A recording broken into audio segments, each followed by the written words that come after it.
เลิกทันแล้วลิบลับมันเป็นห้องน้อยมีโคตรโค้งเข้าไปในถ้ำมันก็ต้องเลิกนะฮะ ไปในได้คันมีอุปกรณ์ไปแล้วก็มีผู้นำทางเพื่อเฮาบ่ฮู้เนาะเฮาบ่ฮู้แล้วเฮาไปแล้วเพื่อเอาลงทางออกเด้อยันหลงทางออกลงทางออกเย็นเนาะเข้ามาในนี่เนาะอากาศเย็นเลยหักไม้ใหม่ไว้มันมีหลายห้องหลายเหวลงทางออกทางอยู่ให้แล้วใครจะมาหาเห็นบ้านอันตรายดีเราเนี่ย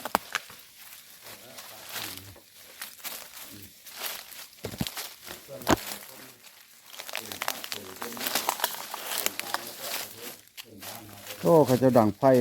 เอายังกินนะเฮ็ดเข้าทางตัวนี้ไปบนรอบเป็น500 เมตรตัวโอ้มันบ่มีน้ำบ่เข้าไปในเพิ่นเขาว่าบุมีแต่มันเพิ่นลักษณะแบบว่าคือเดียวกับก็เดียวมีอ่างน้ำอยู่ในเพิ่นว่าเพิ่นบ่ให้นั่นแหละเพิ่นอันนี้แหละครับสู่ทางเข้าเพิ่นแล้วเพิ่นเอามากินหินตันไว้นั่นนะคือเดียวกันทำผิดกฎหมายเลยเอาหินตันไว้เนาะบ่ให้ไฟเขาก็เขาดึงเข้าก็ได้เขาหอกยานน่ะนะโอ้บ่กล้าเข้าแล้วสบายดีทุกคน FC ทุกคนเนาะหรือว่าผู้ติดตามค่อยทุกคนมื้อนี้เลยสิพามาไปเบิ่งถ้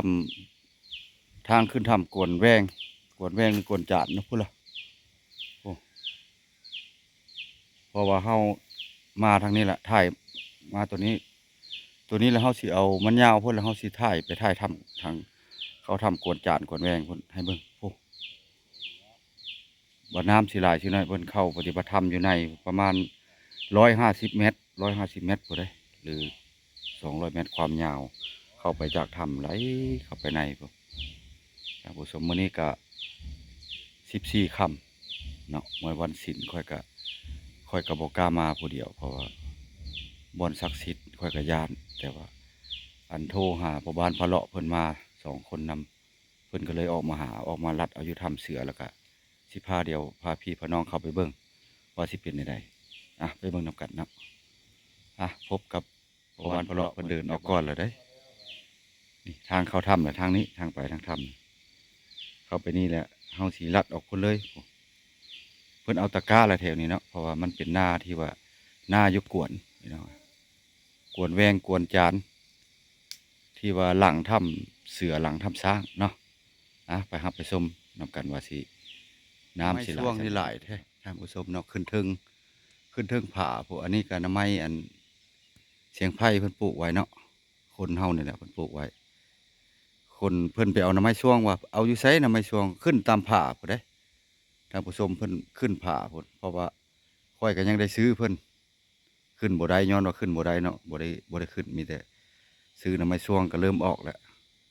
ในทางไปถ้ำนี่ก็ได้อันนี้ไม้ละหัวชาวบ้านเพิ่นตัดเห็นหัวตะกร้าเนี่ย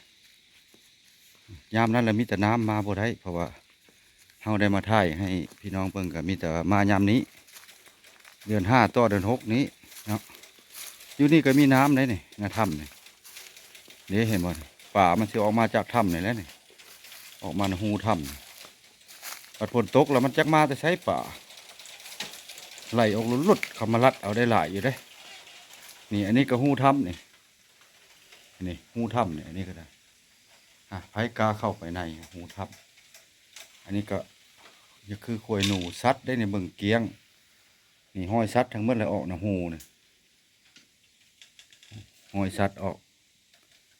ยามนั้นป่าออกจากปากถ้ำเนี่ยโอ้ยหลายหลังจากลายแล้วมันก็แห้งลงเนาะเห็นบ่เด้อขอสิถ่ายให้เบิ่งเด้อ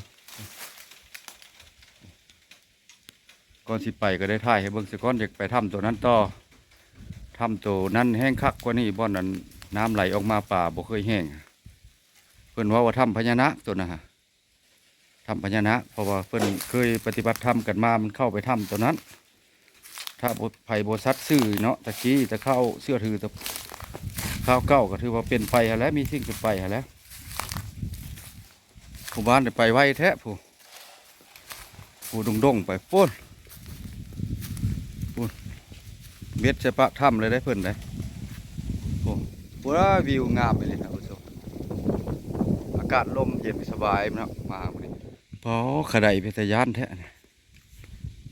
โอ้ได้เห็ดหัวเนาะเพิ่นเห็ดหัวแล้ว ดินแถวนี้ละเหนียวเด้อ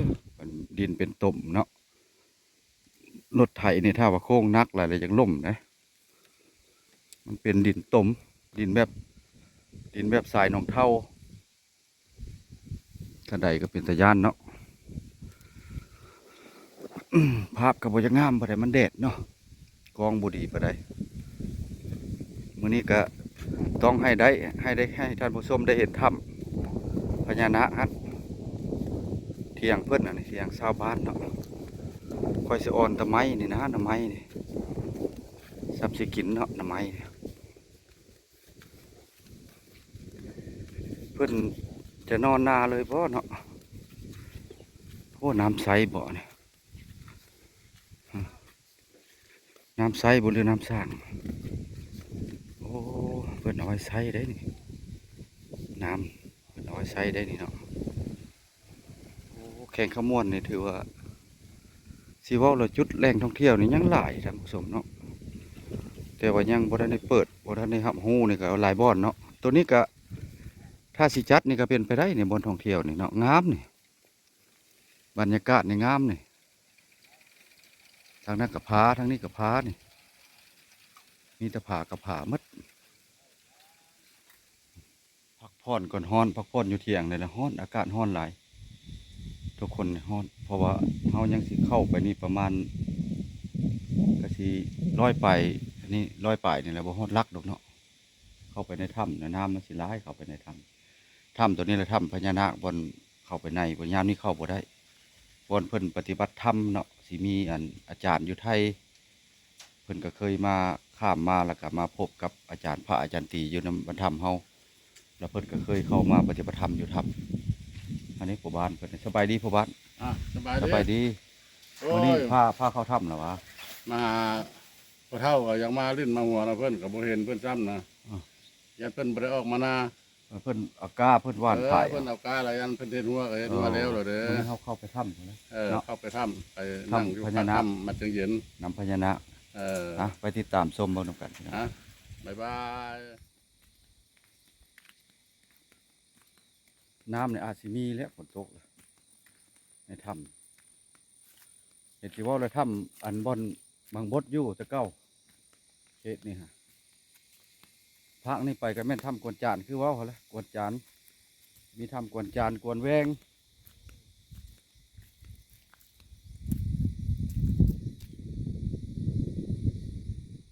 เห็ดยากๆซาใช่ครับ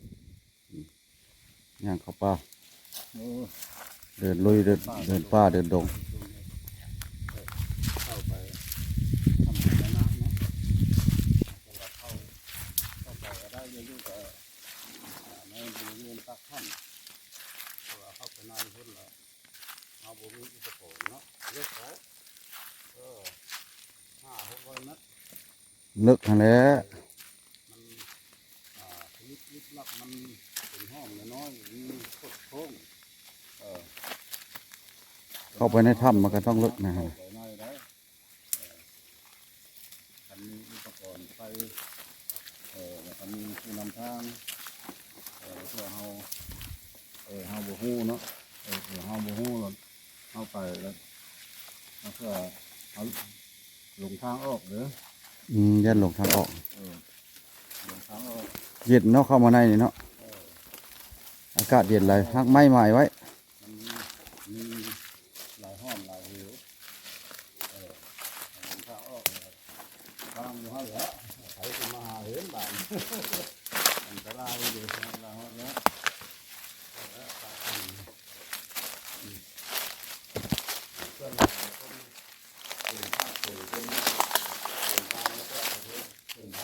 โอ้เขาจะดังไฟ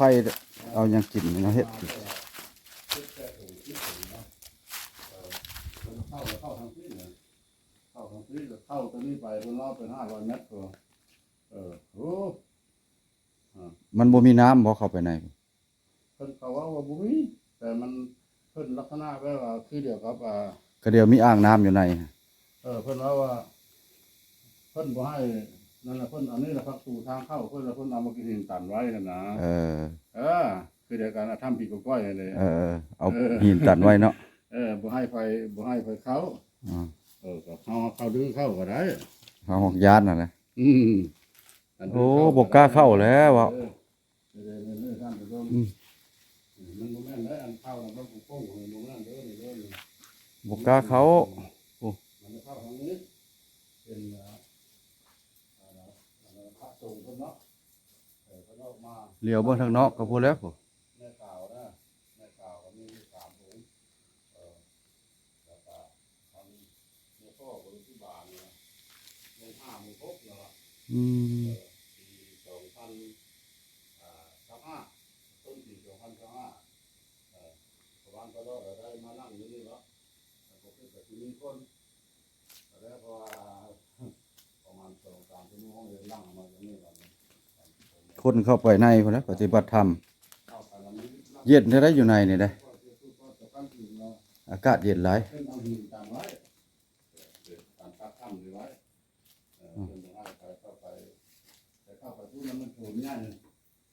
มีพระมีสงฆ์มีพระอะไรอย่าง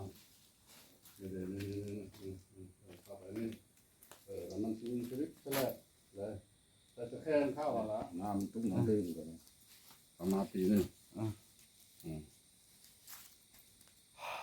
เขากินน้ำกินในนี่นะยังพูดกับเคยมาแต่ว่ายามนี่แหละบ่กล้าเข้าบ่มีไฟก็แม่นแต่เฮาบ่กล้าเข้าในหูถ้ำเข้าไปในนี่150 เมตรพุ่นเนาะ150 เมตรลงไปลุ่มแล้วสิมีในบ่อนเพิ่นปฏิบัติธรรมแล้วก็มีทรายมีหยังโอ้ยก็เมืองพญานาคอะไรให้ว่าซะก็ได้นั่นไหนยันเพิ่นนอนนี่ก็มาไปทุกไปเที่ยงนะอยากให้เจ้านอนเนาะยันเพิ่นนอนกลางคืนนอนนั่นเด้อนอนออกบัดนี้กลับถือว่าเข้าบ่ได้แล้วทำนี่กลับออกนอกโหบ่มีไฟเข้าบ่ได้เข้าถ้ำอันนั้นพญานาคนี่อันถ้าว่ามีไฟแล้วเข้าไปถ้ำในคักแล้วนี่ในหูเพิ่นนี่หูถ้ำพญานาคนี่เสียแต่บ่มีไฟเนาะโอ้เห็นมีไฟในคักอะไรออกบัดนี้เพราะว่าเข้าบ่ได้บ่มีไฟเพราะว่าโอกาสหน้าจังได้เอาไฟแบตเตอรี่มาจังสิเข้าเนาะคลิปนี้ก็สิบ่มีหยังหลายเนาะขอกลับบ้านคลิปนี้ไว้ท่านผู้ชมหน่อยคลิปหน้าคลิปในพบพอกันใหม่มื้อนี้ก็มา2 คนนี่แหละเด็กๆเพิ่นรอดป่าได้หูถ้ำฝนก็สิตกพอฝนมื้อฝนมาแล้วนี่จากบ้านมาประมาณ2-3 ลักโอ้6แท้นี่6 โคตรโอ้หนูหลายนกหนูหลาย